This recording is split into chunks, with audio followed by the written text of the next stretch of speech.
Chirelia Prime was supposed to be dead.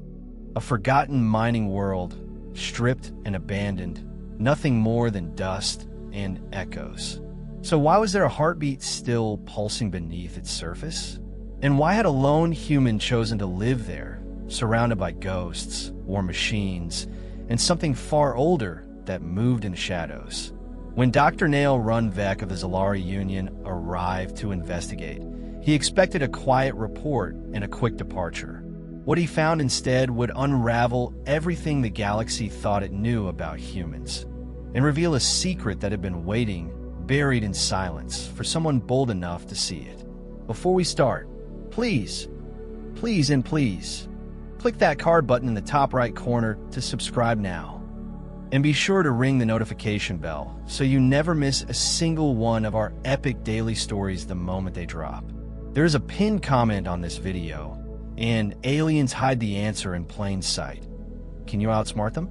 Crack the pinned comments question to prove humanity's brain power reigns supreme. Watch every second till the end of the story. I'll be waiting for your answer. Let's dive into the story. The ship shimmered above the rust-colored cliffs, its hull catching the flickering green light that bled from the ravaged ground below. Chirelia Prime, once a thriving mining colony, now a broken, wind-ravaged wasteland.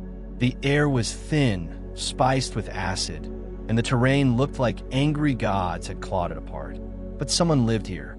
Dr. Nail Runvek watched silently from the observation deck as his vessel descended.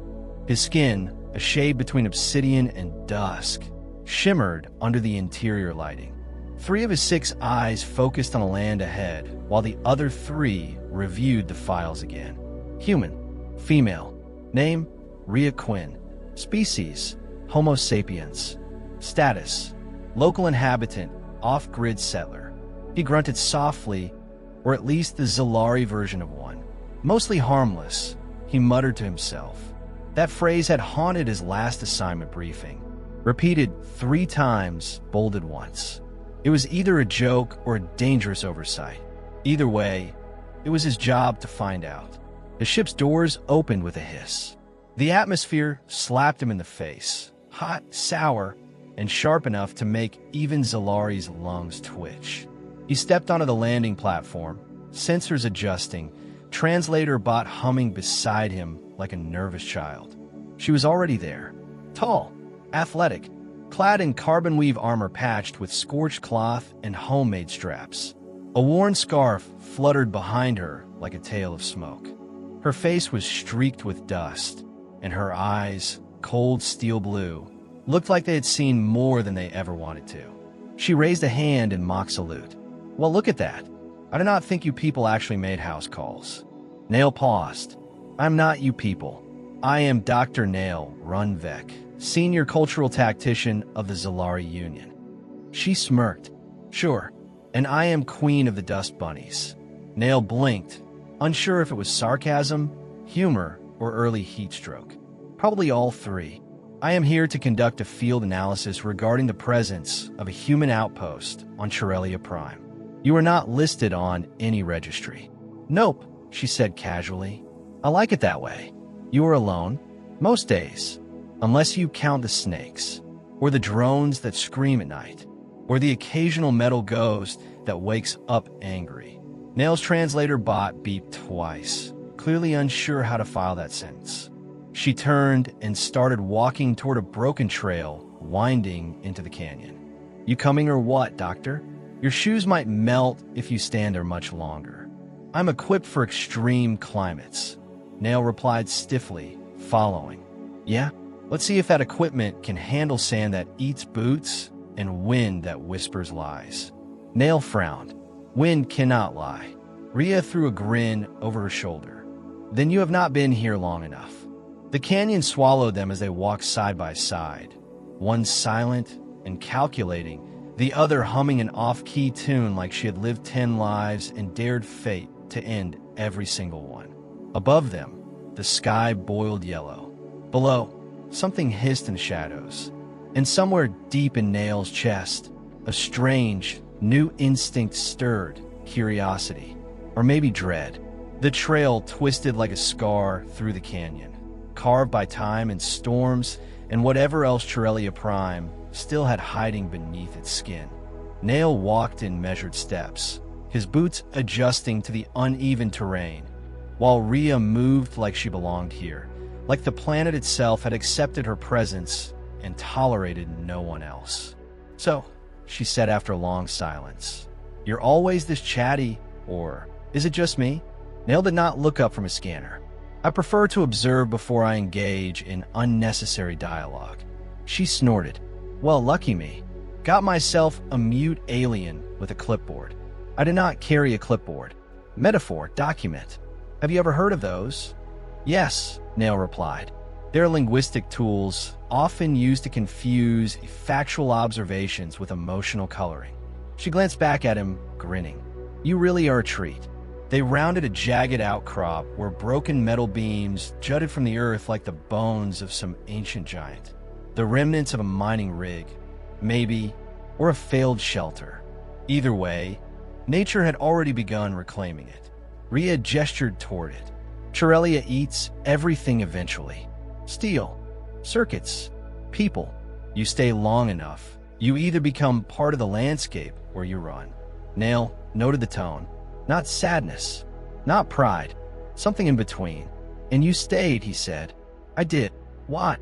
She paused, kicked a piece of rusted piping out of the path, and kept walking. "Because I got tired of running." Nail frowned. "From what?" She shrugged. "Pick a reason. War, people, myself." He recorded that answer silently. The sun, if it could still be called that, broke through the clouds, casting a pale red glow across the valley. Ahead, Rhea's outpost came into view, a cobbled-together structure of scrap, stone, and stubbornness. Solar panels leaned like drunkards on their frames. A communication dish spun slowly, tracking nothing. Nail raised an eyebrow. "This is operational." She turned to him, hands on her hips. "Define operational." "I believe your society defines it as functional without collapse." Rhea laughed, full and loud. "Then yeah, it is operational, on a good day." They stepped inside. The interior was cool, lit by flickering panels and lined with tools, maps, and half-repaired drones. There was a faint hum of power beneath the silence, like a heartbeat just barely there. Nail examined a display of Chirelia's terrain, marked with red X's and handwritten notes. "These annotations," he said, "are they based on local tectonic shifts?" "Some," she replied, pulling off her gloves. "Some are places I do not go anymore." "Why?" "Because something screamed at me from inside a rock. I decided not to ask follow-up questions." Nail blinked. "You believe the rock screamed?" "I believe something in there did, and it was not friendly." He made a note. "The subject exhibits a belief in environmental anomalies, likely psychological adaptation, unconfirmed paranormal influence." Rhea tossed him a water canister. "You keep writing all this down, Doctor, but I wonder, are you observing, or are you actually seeing what this place does to people?" Nail met her gaze. Her eyes were steady, tired, alive. "I see enough," he said quietly. "Then you're still not seeing it." Somewhere outside, the wind howled again. Not like air, not like the weather, like a warning. Night came fast on Chirelia Prime. The sun dipped like it had been pulled down by force, and the sky turned a deep, pulsing violet. Inside the outpost, the walls creaked with the shift in pressure, and distant thunder rolled across the valley like something enormous was crawling just beneath the surface. Rhea tossed another log into the makeshift burner and rubbed her arms. "This is the part where things get weird," she muttered. Nail looked up from his analysis pad. "Weird? Yeah, lights in the fog, voices in the rocks. Sometimes old mining bots wake up and try to finish jobs no one told them were canceled a decade ago." Nail tilted his head. "You speak as if the land holds memory." Rhea chuckled. "Oh, it does. And it is a mean one." Outside, the wind picked up, whistling low and sharp through the cracks in the outpost walls. It was not just air moving. It had rhythm, almost intention. Nail stood and approached the narrow viewport. His sensors flared. There is movement near the southern ridge. Rhea was already reaching for her rifle. Show me. They stepped outside. The air was thick, laced with static, and visibility dropped to just a few meters. But Nail could feel it, a presence. Something large. Your scans mentioned no active fauna of this size, he said. They would not, Rhea replied. Whatever it is not from the wildlife logs. Suddenly, the ground trembled. Not a quake. Something heavier. Rhea crouched. There, to the left, from the mist emerged a shape, tall, multi-legged, moving with a mechanical grace. Old Cerulean war tech, a mining enforcer unit reprogrammed after the collapse and left behind. It had seen them. Run, Rhea shouted. They sprinted back toward the ridge, Nail's breath tight, his limbs unaccustomed to this kind of motion. The machine moved fast for its size, crushing rocks underfoot, its red sensors glowing like twin suns in the dark. Rhea skidded to a halt near a cluster of boulders. Down here, she yanked open a hatch hidden beneath debris. Nail dove in after her, just as a beam of plasma scorched the ground behind them. The tunnel below was cramped, silent, and cold. Rhea sealed the hatch above them, breathing hard. That was a Class 8 enforcer, Nail said. It should have been offline for decades. Should have, she agreed.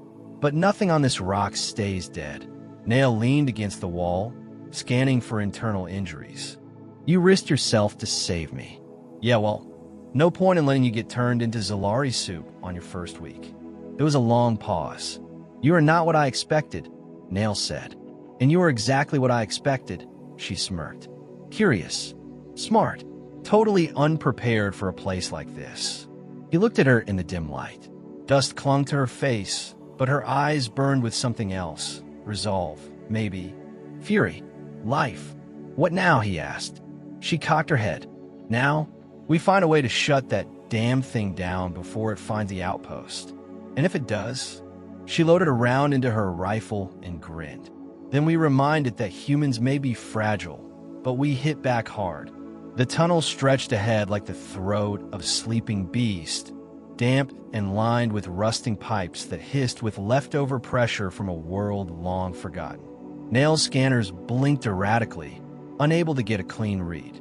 This interference, he said, adjusting a dial, is disrupting every system I have. Welcome to Chirelia, Rhea muttered. She hates anything with a power cell. They moved carefully, boots scraping on old steel grates and patches of dried sludge. Above them, the metal groaned. The enforcer unit was still out there, pacing like a predator denied its kill. You have been down here before, Nail observed. Once, she replied. Found it by accident. Nearly got crushed when sealing gave out. And you return? I needed a place the machine would not follow. Down here it gets confused. Nail raised an eyebrow. It gets confused. Yeah, she said. The echo messes with its proximity sensors. Like trying to chase a ghost through a hall of mirrors. Nail nodded slowly, watching her hands as she checked her weapon and flashlight with practiced efficiency. You are remarkably prepared for someone labeled as a civilian. Rhea gave him a sharp look. I was not always a civilian. He paused. You were military. Special tactics. A long time ago, before we stopped pretending we were not fighting ourselves. She pushed open a warped metal door, revealing a chamber littered with drone husks and shattered crates. The walls flickered with ancient emergency lights, casting shadows that jerked with every step. Nail scanned the wreckage. This was a command post. Yup, she said. Back when Chirelia still had a chain of command. She knelt by a control console, pulled open the access panel, and handed him a rust-covered data chip. Here, this should tell you everything about that enforcer's programming. He took it carefully. You had this the entire time? I kept it in case someone ever came looking. Nail inserted the chip into his reader. The data was fragmented, but clear enough. The enforcer had been part of a fail-safe. If the colony failed, the bots were to protect remaining assets. Unfortunately, The system had never been told the humans were the assets. It saw them as intruders. Malfunction by omission, Nail said. Your creation hunted you. Would not be the first time, Rhea muttered. Human history is full of that kind of irony. Suddenly, a sound echoed down the corridor, metallic. Fust, Nail stiffened. It found us. Rhea stood up, eyes scanning the shadows. No, that was not the enforcer. Then what was it? She checked her rifle and whispered, something older. Nail's heart pounded. Older than a war machine? Yeah, she said quietly. Torellia was mined for minerals. But before that, it was something else. We were not the first ones here. The lights flickered violently. The tunnel behind them groaned, and a sharp, clicking growl echoed through the dark. Nail turned to her, voice low. What else is down here? Rhea's voice was calm, but her grip on the rifle was tight. Something that reminds us we do not belong. The sound echoed again, closer this time. A sharp, rhythmic clicking like metal talons on stone. Rhea froze. Even her breath stopped. That is not the enforcer, she whispered. Too light. Too fast. Nail adjusted the gain on his scanner. Nothing. Blank static. I cannot detect it. Then you are lucky, she replied, eyes still locked on the darkness ahead. Because I can feel it. The corridor trembled faintly. Not like a quake. Like something moving beneath them. Rhea grabbed his arm, pulled him toward another door. This way. Old maintenance shaft. But we do not know what. Would you rather wait and ask the questions? Nail followed without another word. They ducked through a narrow passage, the walls tight, brushing their shoulders. Pipes hissed. Water dripped. Every sound felt amplified in the silence that followed. Rhea slammed the door behind them and bolted it with a metal rod. This leads to the old coolant chamber, she said. We might be able to seal it from the inside. Nail glanced back at the dark hallway behind them. What was that creature? Rhea's voice was low, tense. Miners used to talk about them. So there were things deeper than the bedrock. Ancient, moved like whispers, ate anything that breathed. That sounds like superstition. Tell that to the team that vanished last winter. Nail said nothing. The coolant chamber opened before them. A massive, circular vault with a deep pit in the center. Giant tubes snaked overhead, dripping thick sludge. The whole room reeked of rust, coolant, and something sour decay. We stay quiet, she said. If it is tracking sound, we give it nothing. They crept along the edge of the chamber. Then, a faint metallic scrape. Above them, Nail looked up. Two red slits stared back from the darkness of the rafters. Rhea, I see it. The creature dropped, a blur of jagged limbs and glinting armor. It slammed into the floor between them, scattering rust and sparks. It was no bot. It was organic. Its skin shimmered like molten obsidian, but its movements were precise. Predatory. Nail backed away, raising his scanner, but Rhea did not flinch. She lifted her rifle and fired. The first shot glanced off. The second found a joint. The thing shrieked, high-pitched, unnatural. Go, she yelled. I will draw it away. No, Nail shouted. I am not leaving you. You want to help? Find a way to fry the coolant lines and freeze this thing in place. He sprinted toward the control panel, dodging debris as the creature lunged at Rhea. She rolled, came up firing, and kicked the beast square in the jaw, sending it reeling.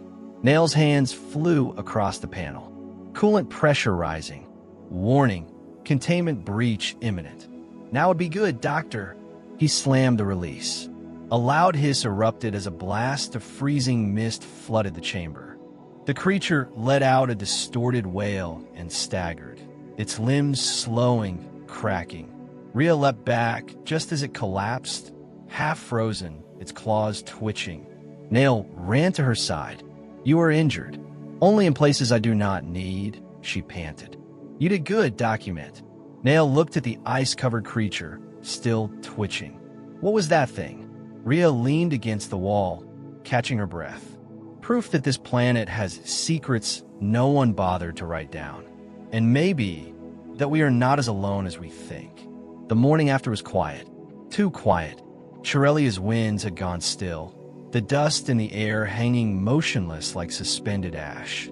Nail stood at the ridge, overlooking the scorched path where the enforcer unit had once patrolled. The ground still bore the marks of the creature they had frozen, sharp gashes in the metal floor, like Chirelia itself had been wounded. Rhea limped up beside him, a new wrap around her shoulder. "Guess that buys us a few days of peace," she said, squinting toward the horizon. "Maybe even a week, if we are lucky." Nail handed her a filtered water pouch.